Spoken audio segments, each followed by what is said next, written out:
Five, four, three, two.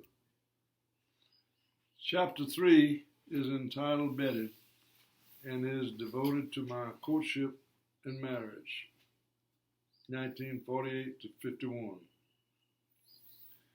After getting my diploma in Charleston and a few days at Edisto Island with friends, I was off to begin my internship on 1 July 1948 at the Columbia Hospital of Richland County, the very same place where I was put in an all-encompassing body cast of plaster in 1932.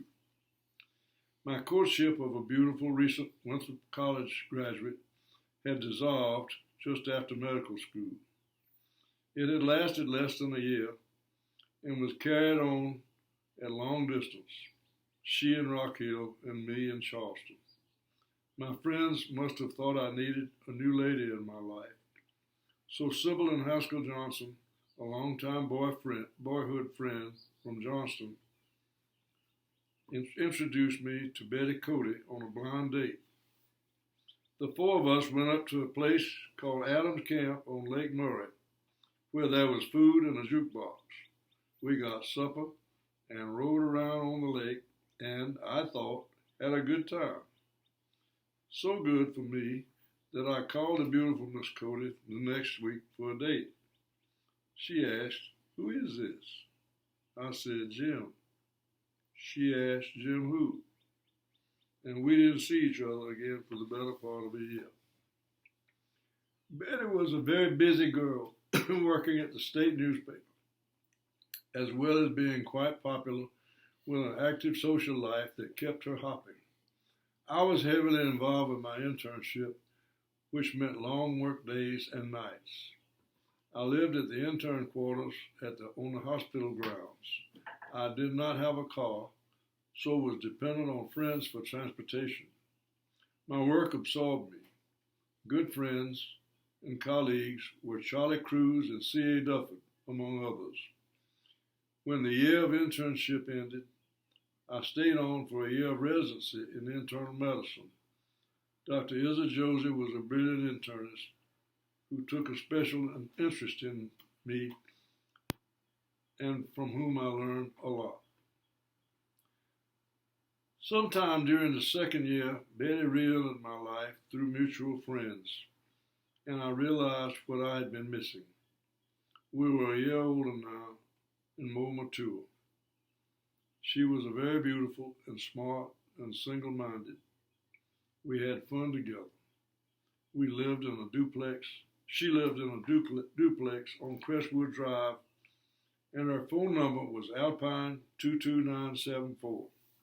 I called that number often, and now she recognized my voice. For some unknown reason, Betty and her friend Dottie Bloom and Liv Weed enlisted in the Waves, a U.S. Navy Reserve organization for women. I shall always believe that it had something to do with fringe social benefits. By this time, we were seeing more of each other. I remember one night, maybe New Year's Eve, we went over to Batesburg to a dance at my friend George Hallman's invitation. After a post-midnight breakfast, dawn was breaking when I got Betty home. Her mother, Marie Cody, was kind enough not to chastise me. Mrs. Cody was a delightful lady who worked in the business office at the Columbia Hospital, and I saw her often in the course of my work. Sometime early in 1950, by the grace of my benevolent Uncle Bill Oots of Spartanburg, I bought a 1950 flatback two-door Chevrolet from the Bland Motor Company in Johnston for $1,903, borrowed money. I needed a car by this time to scout for a place to practice. Had my father lived, he died in 1941, there's no doubt I would have gone back to Johnston to practice with him. It could have been unfortunate for both of us, as doctor-son professional relationships didn't seem to have a good track record. Dr. Delma Rain, a surgeon in Clinton, whom I knew through family friends, had encouraged me to consider locating in Clinton. I had a favorable impression of this small college town from my bus rides to and from Spartanburg, Highway 56, north-south, that definitely gave Clinton its best exposure. With this in mind, one Sunday in early spring, I took Betty to Johnston to meet my mother and Carl. I remember telling Mother, out of Betty's presence, "Take a good look at that girl out there in the swing, because I'm going to marry her if I can." Betty and I drove up to Clinton that afternoon, where we saw the Rains and Delma's partner, Dr. Edgar Sullivan, and I think Mike and Marcia Turner, all later to become lifelong friends. Dr. Raymond Sullivan had indicated I might join them in practice, but I had my heart set on being independent. I got busy trying to get some things together for my future office. Some of it was surplus from the military, which fortunately was very inexpensive. I felt my residency had been beneficial. I learned a lot about insulin and digitalis and the electrocardiograph machine and other things. I should say that those 2 years in the Columbia Hospital were not too rewarding financially. $50 a month for an intern and $100 a month for a resident. There was no way to build a fund for launching me in the real world. With World War II still such a recent memory, a disaster struck again when North Korea invaded South Korea, and the United Nations and the USA were immediately involved.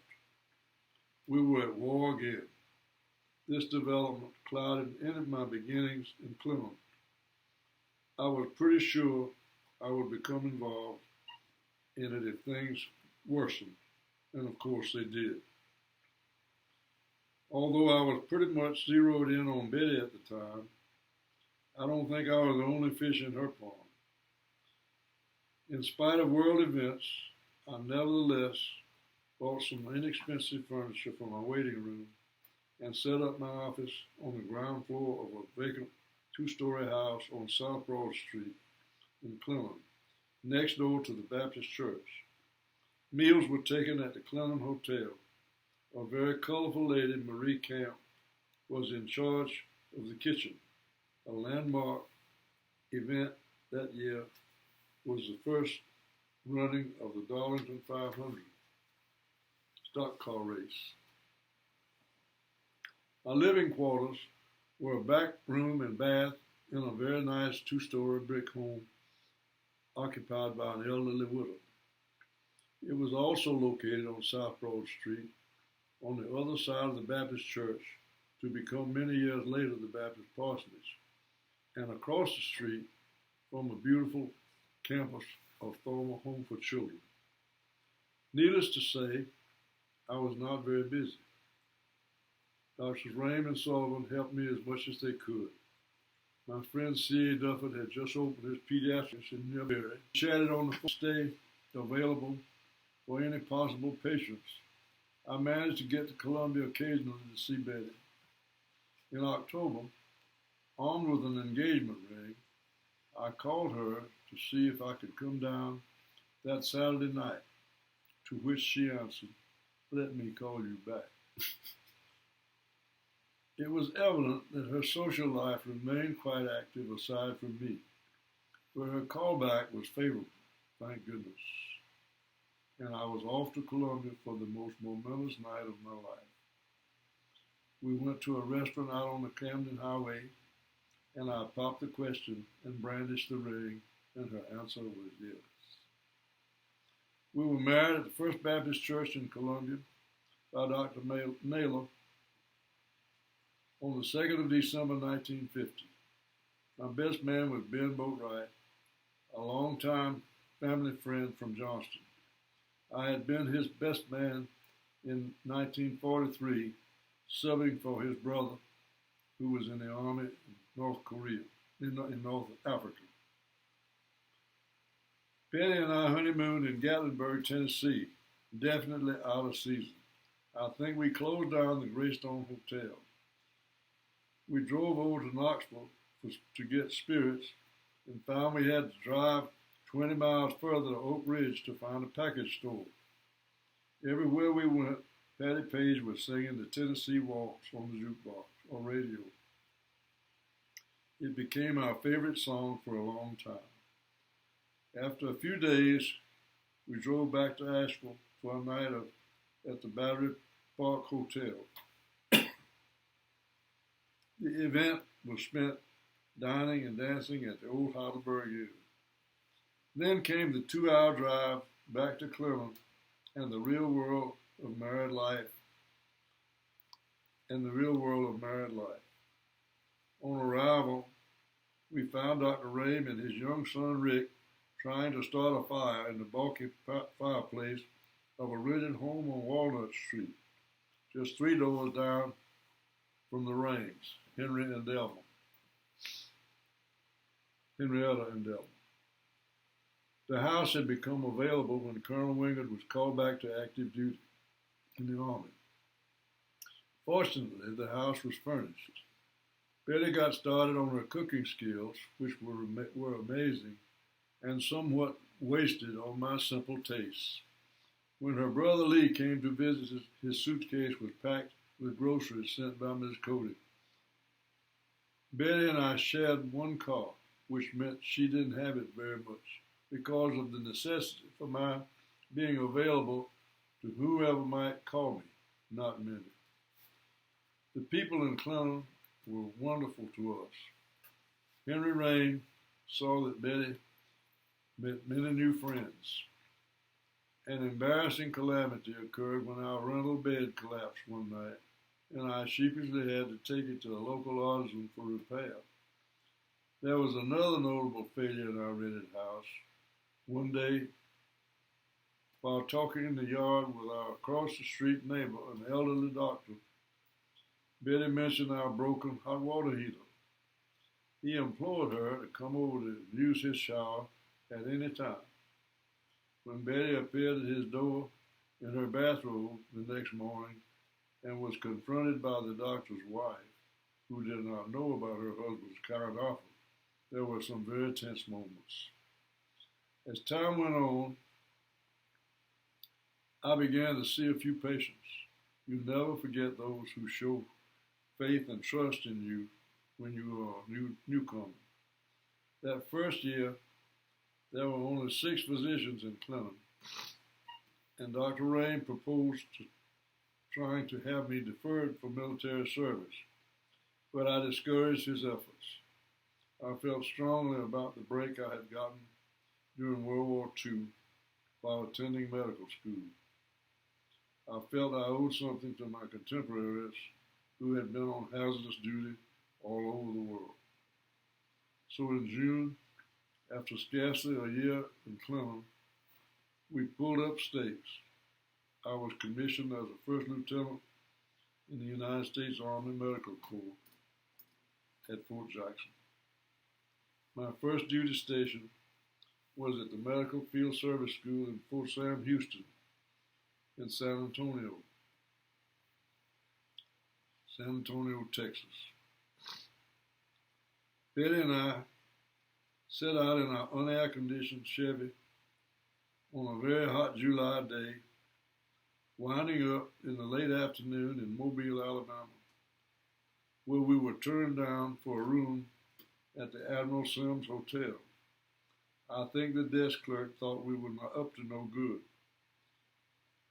It was on to Pascagoula, Mississippi, where we missed the last motel room. It was getting late. We were exhausted, and luckily, on the Gulf Coast, we stumbled into a delightful little inn of 2 floors called the Broadwater Beach Hotel. It was primarily a gambling establishment, but had a nice restaurant and at 11 p.m.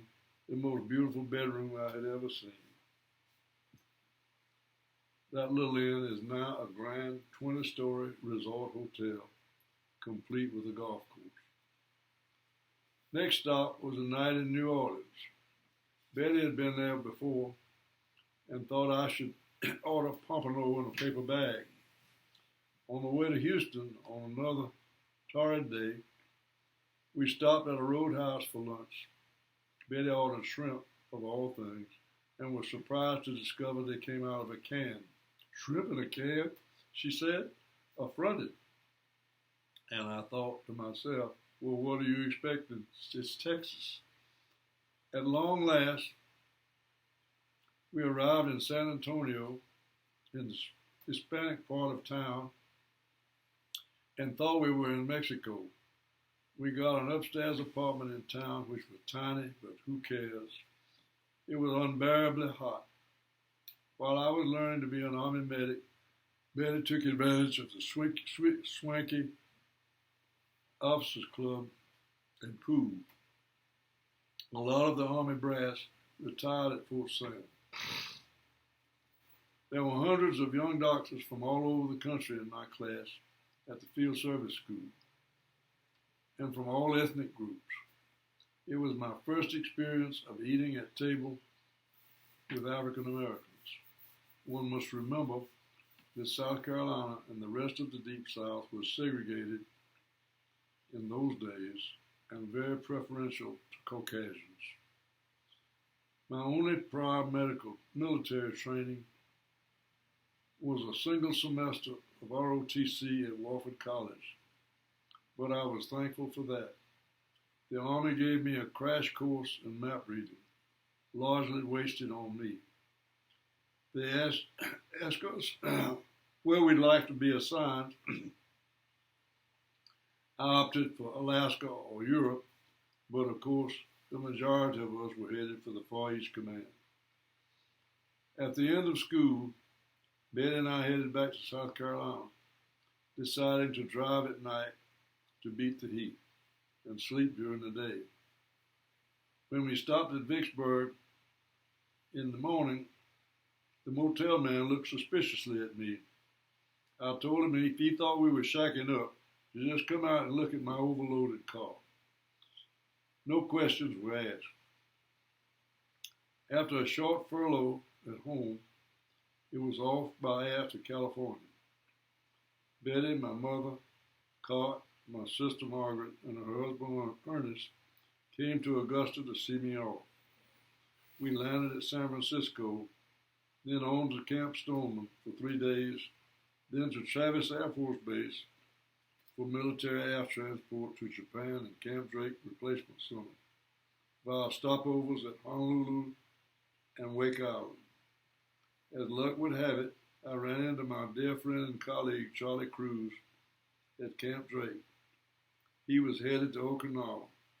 Charlie and I had worked and roomed together at the Baptist Hospital. Charlie was one of the best doctors, a surgeon, and about the finest person it had been my pleasure to know. After a few days at Camp Drake, it was off to Yokohama to board a Korean ship, destination Busan, Korea. Army lore said, if the Lord ever gives the world an animal, he will insert the tube at Busan. It was now late September 1951, and they took us by truck to Daegu, then the capital of South Korea, another replacement center. The country was in desperate straits at this time. I saw naked children asleep in the street, unforgettable to this day. From Daegu, I was assigned to the 24th Infantry Division, 3rd Battalion Aid Station, 19th Regiment. I quickly found how cold early October nights could be in Korea.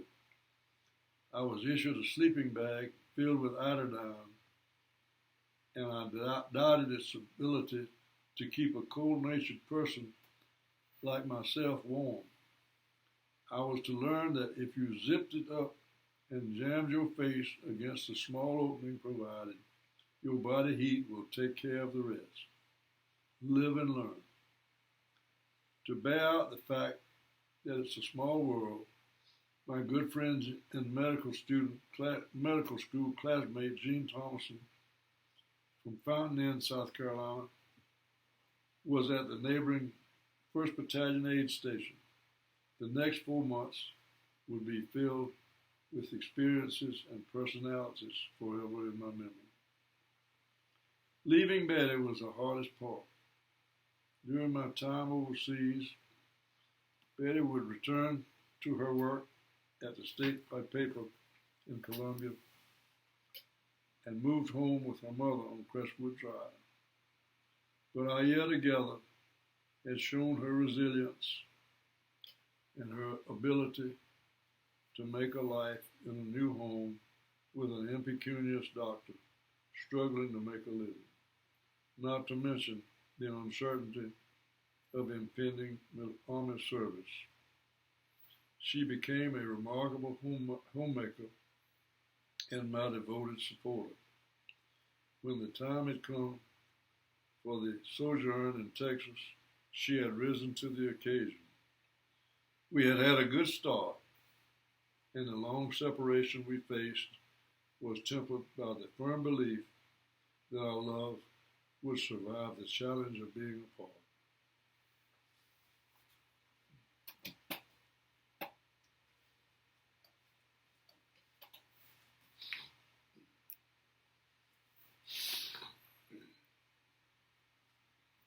Okay, let's take a break. Okay.